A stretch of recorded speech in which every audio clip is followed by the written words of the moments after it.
नमस्कार मित्रों, स्वीडन की एक सच्ची घटना से आज की बात शुरू करते हैं। एक आदमी पर स्वीडन में एक मुकदमा चला।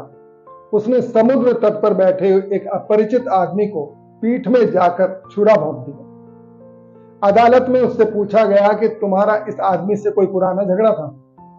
उसने कहा, झगड़े का तो कोई सवाल ही नहीं पैदा होता, क्योंकि मैं इस आदमी को जानता तक नहीं, मैंने इसकी शक्ल तक नहीं देखी कभी, और छुरा मारते वक्त भी इसे देखना जरूरी नहीं समझा कि ये है कौन, क्योंकि मैंने छुरा भी पीठ की तरफ से मारा। जज ने पूछा कि बड़े पागल हो, फिर किस लिए तुमने इसे मारा? उसने कहा, मैं इतना ऊब गया था जीवन से कि कुछ नया होना चाहिए। अगर मुझे फांसी होती है तो खुशी से मैं फांसी को देखने को तैयार हूं, क्योंकि जिंदगी में अब देखने लायक मेरे लिए कुछ बचा ही नहीं। सब देखा हुआ है, सब देखा जा चुका है।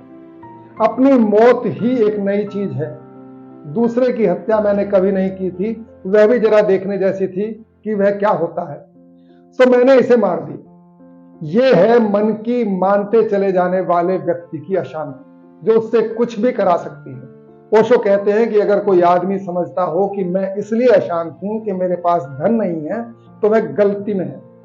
धन मिल जाएगा और अशांति कायम रहेगी। कोई आदमी समझता हो कि मेरे पास बहुत बड़ा मकान नहीं है इसलिए मैं अशांत हूं, तो वह गलत है। मकान मिल जाएगा और अशांति कायम रहेगी, बल्कि अशांति थोड़ी बढ़ जाएगी, क्योंकि मकान नहीं था, धन नहीं था।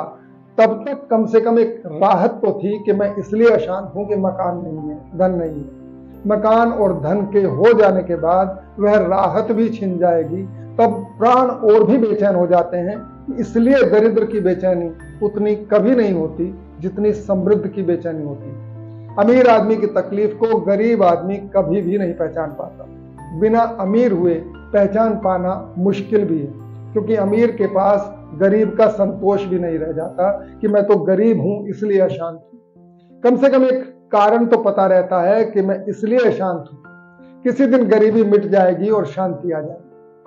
लेकिन आज तक कोई आदमी गरीबी मिटाने से शांत नहीं हुआ। गरीबी मिट जाती है, शांति नहीं आती, अशांति और बढ़ जाती है, क्योंकि पहली दफा यह पता चलता है कि धन के मिलने से अशांति के टूटने का कोई संबंध नहीं। तब एक आशा भी टूट जाती है कि धन के मिलने से मैं शांत हो जाऊंगा। इसलिए जितना समाज धनिक होता जाता है, उतना ही समाज ज्यादा अशांत होता चला जाता है। आज अमेरिका से ज्यादा अशांत शायद दुनिया में कोई दूसरा समाज नहीं होगा। और अमेरिका के पास जैसी समृद्धि है, वैसी मनुष्य के इतिहास में कभी किसी समाज, किसी देश के पास नहीं थी। बड़ी हैरानी होती है कि इतना सब कुछ तुम्हारे पास है, फिर भी तुम अशांत क्यों हो?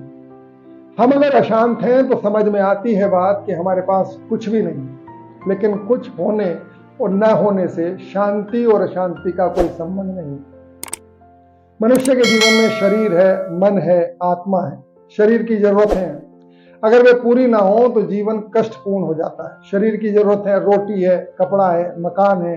अगर शरीर को ना मिले तो जीवन एक कष्ट की यात्रा बन जाएगा। शरीर पूरे वक्त खबर देगा कि मैं भूखा हूं, नंगा हूं, दवा नहीं है, प्यास नहीं है, पानी नहीं है, रोटी नहीं है। शरीर पूरे वक्त अभाव की खबर देगा, और अभाव की खबर जीवन को कष्ट से भर देती है। लेकिन यह हो सकता है एक आदमी कष्ट में हो और अशांत ना हो, और यह भी हो सकता है कि एक आदमी बिल्कुल कष्ट में ना हो और अशांत हो।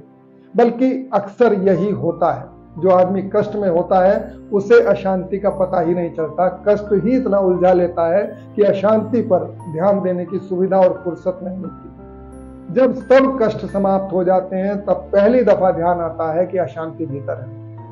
गरीब आदमी कष्ट में होता है, समृद्ध आदमी अशांति। शरीर में कष्ट होते हैं, और अगर शरीर की जरूरतें पूरी हो जाएं तो शरीर में कष्ट का अभाव हो जाता है। लेकिन शरीर के तल पर सुख का कभी कोई अनुभव नहीं होता। शरीर में कष्ट हो सकते हैं, सुख शरीर में कभी नहीं होता। हाँ, कष्ट का अभाव हो जाए, कष्ट ना हो तो उसी को हम सुख समझ लेते हैं। अगर पैर में कांटा गड़ा है तो तकलीफ होती है, और पैर में कांटा न गड़ा हो तो कोई आनंद नहीं होता कि हम जाकर मोहल्ले में खबर करें कि मेरे पैर में कांटा नहीं गड़ा है, मैं बहुत आनंद में हूं, या आज मेरे सर में दर्द नहीं हो रहा है इसलिए आज मैं बड़ा सुखी हूं। सर में दर्द होता है तो हम कष्ट में होते हैं, लेकिन सर में दर्द ना हो तो हम सुख में नहीं होते। यह शरीर के साथ समझ लेना बहुत उपयोगी है कि शरीर के तल पर सुख जैसी कोई चीज कभी होती ही नहीं। दुख होता है और दुख का अभाव होता है। दुख के अभाव को ही लोग सुख समझ लेते हैं। शरीर दुख दे सकता है, सुख नहीं दे सकता। इसलिए जो शरीर के तल पर ही जीते हैं उन्हें सुख का कभी कोई पता नहीं चलता, दुख का पता चलता है, दुख से बचने का पता चलता है। भूख लगी है तो कष्ट मालूम होता है, भूख मिट गई तो कष्ट मिट गया। बस शरीर यहीं ठहर जाता है। शरीर के बाद शरीर के भीतर मन है। मन की हालत उल्टी है। मन की भी जरूरतें हैं, मन की भी मांगे हैं, मन के भी भूख प्यास है। साहित्य है, कला है, दर्शन है, संगीत है, वह सब मन की आकांक्षाएं, मन का भोजन है। लेकिन अगर किसी आदमी ने कालिदास का काव्य न पढ़ा हो तो इसके कारण कोई कष्ट नहीं होता, या किसी आदमी ने अगर किसी बड़े कलाकार का सितार न सुना हो तो इस कारण उसे कोई कष्ट नहीं होता। इतनी चीजें हैं मन की दुनिया में जिनका हमें कोई पता ही नहीं। उनमें से जिस चीज का आपको पता नहीं है उसका कोई कष्ट नहीं होता, लेकिन जिसका आपको अनुभव मिल जाए तो सुख जरूर होता है। अगर आपको सितार सुनने को मिल जाए तो सुख होता है। नहीं सुना था तब तक कोई कष्ट नहीं था। अगर आपने काव्य नहीं सुना है तो कोई कष्ट नहीं है, लेकिन सुनने को मिल जाए तो सुख जरूर होता है। मन के तल पर सुख है। एक बार सुख का अनुभव शुरू हो जाए और फिर सुख ना मिले तो सुख का अभाव मालूम पड़ता है। लोग उसी को मन का कष्ट समझ लेते हैं। शरीर के तल पर सुख नहीं होता, सिर्फ दुख का अभाव होता है। मन के तल पर सुख होता है और सुख का अभाव होता है। कष्ट जैसी कोई चीज नहीं होती। लेकिन मन की एक और खूबी है, मन के तल पर जो सुख होते हैं वह क्षण भर के लिए होते हैं। क्योंकि मन को जो सुख एक बार मिला उसकी पुनरुक्ति से उसे सुख नहीं मिलता।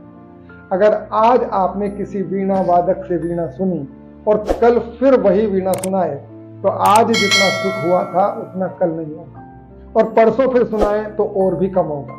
और वही अगर 10-15 दिन सुननी पड़ जाए तो जिससे पहले दिन सुख हुआ था उसी से दुख की प्रतीति शुरू हो जाएगी। मन हर बार नए सुख की आकांक्षा करता है। शरीर हमेशा पुराने ही सुख की आकांक्षा करता है, नए सुख की कभी नहीं। शरीर को अगर आप नया नया रोज रोज मौका दें तो शरीर तकलीफ में पड़ जाता है। शरीर अगर रोज 10 बजे रात सोता है तो रोज 10 बजे रात को सो जाना चाहता है। अगर 11 बजे सुबह भोजन करता है तो ठीक 11 बजे ही उसे भोजन कर लेना चाहता है। शरीर एक यंत्र की भांति, वह रोज पुनरुक्ति चाहता है, रिपीटिशन चाहता है और उसमें जरा भी हेरफेर नहीं चाहता।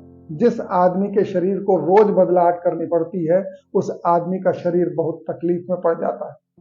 आधुनिक सभ्यता में शरीर को इसलिए नुकसान पहुंचा है कि आधुनिक सभ्यता रोज शरीर को नया होने के लिए आग्रह करती है और शरीर बेचारा पुराना ही रहना चाहता है।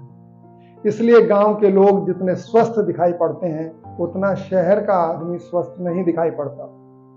उसके शरीर को रोज नई जरूरत, नई व्यवस्था, नए नियम का पालन करना पड़ता है। शरीर मुश्किल में पड़ जाता है। शरीर के पास समझ नहीं है कि वह रोज अपने को नया करने के लिए तैयार हो जाए। वह पुराने की ही मांग करता है। मन रोज नए की मांग करता है, वह पुराने से जरा भी राजी नहीं होता। जरा पुरानी पड़ी चीज और मन इनकार करने लगता है कि बस हो गया। उसे रोज नया मकान चाहिए, रोज नई कार चाहिए और उसका बस चले तो रोज नई पत्नी या नया पति चाहिए। इसलिए जिन सभ्यताओं ने धीरे धीरे मन के आधार पर निर्माण शुरू किया है वहां तलाक की संख्या बढ़नी स्वाभाविक है, क्योंकि मन के आधार पर जीने वाली कोई भी सभ्यता स्थायी नहीं हो सकती।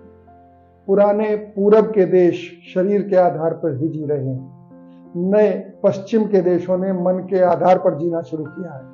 मन रोज नई बात मांगता है। सुना है अमेरिका में एक अभिनेत्री ने अपने जीवन में 32 विवाह किए। हमारी कल्पना के बाहर है ये बात। हमारे देश की पत्नी प्रार्थना करती है भगवान से कि आने वाले जन्म में भी यही पति उपलब्ध हो। अगर अमेरिका की पत्नी कोई प्रार्थना करेगी तो ये करेगी कि कम से कम इतना ध्यान रखना प्रभु कि यही आदमी दोबारा न मिल जाए। अगले जन्म की तो बात ही नहीं है। अमेरिका की पत्नी इसी जन्म में पति को कई बार बदल लेना चाहती।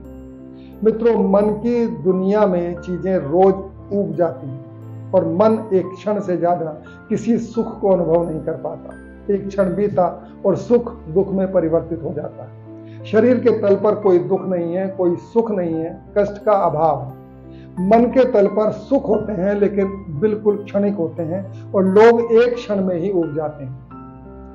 और इसीलिए जिस चीज को पाने के लिए हम बिल्कुल पागल होते हैं कि सब कुछ लगा देंगे, वह मुट्ठी में आ जाए तो हम एकदम उदास हो जाएंगे। मन के तल पर सुख है लेकिन क्षणिक है, और जो आदमी शरीर और मन के बीच ही जीता है वह आदमी हमेशा अशांति में रहेगा, क्योंकि जिस आदमी को शाश्वत सुख की झलक नहीं मिली वह आदमी शांत कैसे हो सकता है। और सारांश आज की बात का इतना भर है कि पशु का अर्थ है शरीर के तल पर ही संतुष्ट हो जाना, मनुष्य का अर्थ है मन के तल पर अशांत रह जाना, और देवता का अर्थ है आत्मा के तल पर शांत हो जाना। आज इतना ही। नमस्कार।